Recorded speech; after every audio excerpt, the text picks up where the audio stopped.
Hi, and good morning from a sunny Johannesburg. Today, we would like to talk about the topic of loss. We speak of loss in a very broad sense of the word. A loss can also be perceived as a gain or a learning experience. The word loss brings about feelings of attachment, ownership, possession, etc., and often despair.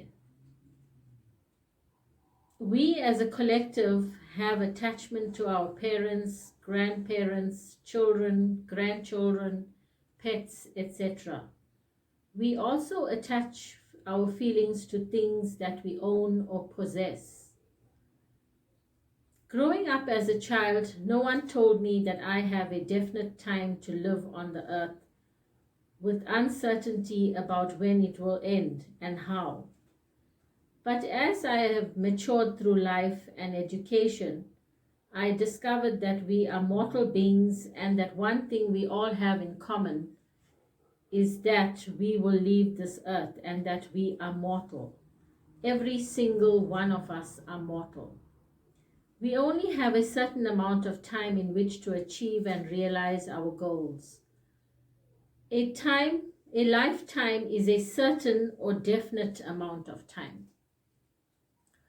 We experience loss every day in different ways, from the trivial to the most important. Feeling sad or grieving for loss of someone or something is normal. But when feeling down affects how we function in our daily routine, like going to work and earning a living, then this reaction to loss becomes a concern to us and people around us. If negative feelings get in the way of our daily routines, then we should seek medical help. Illnesses of the mind are treated with caution. So you can only imagine if you have to tell your loved ones that you are in need of psychological or psychiatric help. As a global society, we need to destigmatize mental health issues.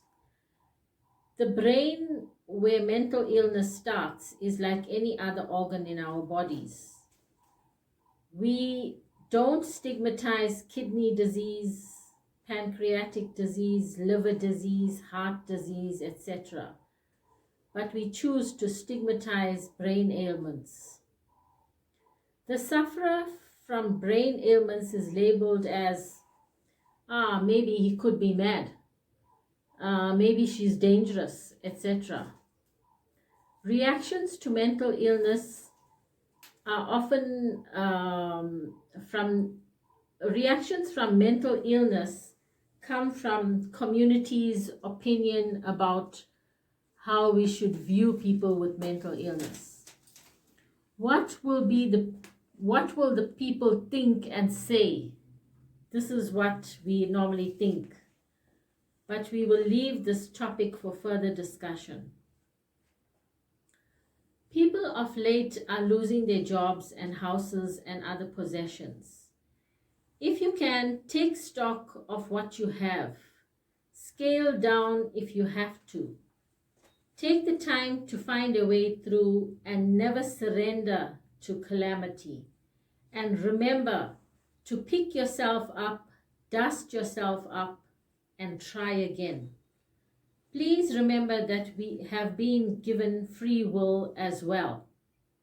Never feel ashamed to take a lower position in your job or a different type of job to make a living and put food on the table.